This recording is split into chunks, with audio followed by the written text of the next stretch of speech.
Okay, I got cut off from my video, so I'll just start with this one. I was talking about what does the Bible really teach. A Jehovah's Witness came over my house and gave me that book, so I started to do some research to see what they teach. And where I was at was I was here at the Proclaimers book, Jehovah's Witness Proclaimers book, and I was talking about Nelson Barber was teaching Charles Taze Russell. Succeeded in convincing Russell that Christ's invisible presence began in 1874. So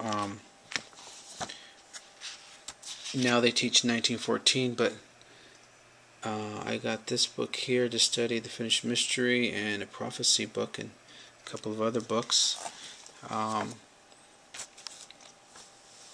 The book that I got was talks about, they say that Jehovah's Witnesses are a false prophet because they have false prophecies, and they teach false prophets, false idols like pyramidology and stuff like that. So here they're teaching about pyramidology on page 201, where Russell taught it for 35 years, and he taught that 1914 was the end of the world. And in this book here, Finished Mystery, they taught 1874, the second advent of the Lord, 1914, end of the world, and 1,000 years later, 2914, the restored, dominion restored, which is the paradise earth. So you got paradise earth, 2914, 1,000 years earlier, 1914, end of the world, and then 1874, second presence of the Lord. And they taught that all the way until 1929 with this prophecy book here. Here it says copyright. It's kind of hard to see, but it says 1929 in there somewhere. And you turn to page 65. And you got the proof is that the scriptural proof is that the second presence of the Lord Jesus Christ began in 1874. So 1874 was considered a false prophecy, according to, I looked up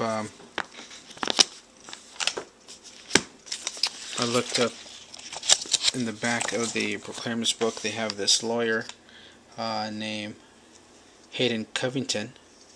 This guy right here, to see, I looked on the internet, see if he has any trials, and there's this one trial here called the Walsh trial, and it says here Hayden Covington examined. And if you go scroll down, you can look it up in the internet under Walsh trial, and you can download it free. And it talks about the date 1874, that they admitted, the watchtower admitted under oath that it's false prophecy. Here they're talking about the second coming was 1874, and then you scroll down a little bit. Let's see here. Change the zoom on this a little bit. Scroll down. Right here. It says, and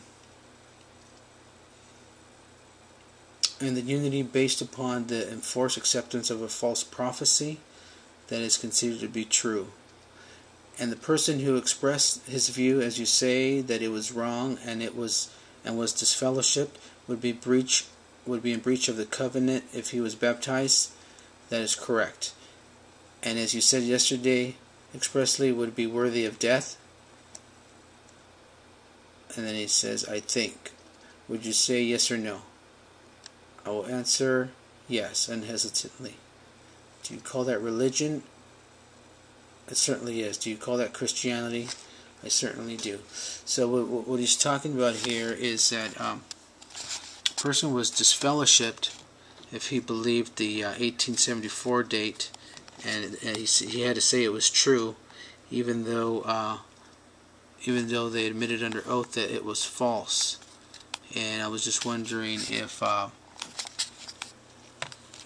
the watchtower today, do you have to believe in 1914, or would you be disfellowshipped if you didn't believe that 1914 doctrine? Back then, according to this court case, 1874, they admitted it was a false prophecy, and if you didn't believe it, then you would be disfellowshipped, even though they knew it was false. And then also, as I was showing you last time, they were teaching the Great Pyramid of Egypt. They called it the Bible in Stone. Russell taught it for 35 years, and according to this watchtower here, May 1956, the Great Pyramid, product of true worship or false worship, they concluded that no alternative but to conclude that it must have been accomplished by means of demon power rather than by the active force of Jehovah God, and that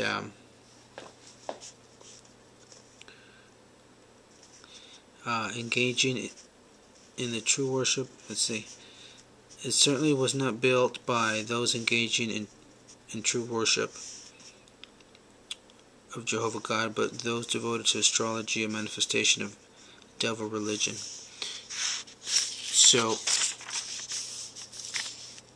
it's talking about that those who were doing pyramidology were under demon power. So for 35 years, according to this book, they were under demon power because they were teaching pyramidology and false prophecies. If you look up Jehovah's Witness on Wiki, scroll down, talk about they still have a pyramid. The watchtower still has a pyramid at Russell's grave. Pyramid Memorial, Russell's grave in Pittsburgh, Pennsylvania. So you got Russell's grave, and then right next to it, the pyramid. So you still got the pyramid there, and this other book here.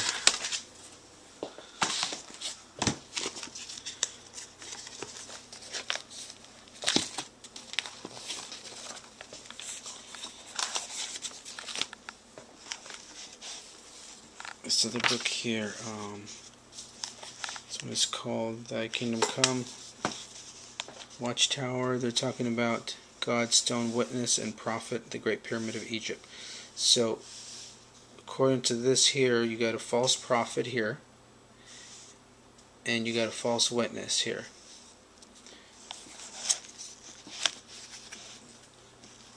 Under demon power. And if you look at some of these books here, it looks like they're still under some kind of demonic influence. If you look closely here in this, you can see like a demon hand coming out of there. I don't know if you can see that. It's got like a demon hand coming out of there. Kind of freaky. See that? Zoom up there. And then if you look at this picture here, it's got a picture of like a black guy here in his hand. See the nose and the mouth and the eyes? That's kind of creepy there. That book there. So it looks like they're still under some kind of demon power. And if you look at their old Assembly Hall, 1965, it still has the sun disk here, which is the Egyptian god symbol, the winged solar disk. This is a form of the god Horus. And so it looks like the watchtower is still under demon power.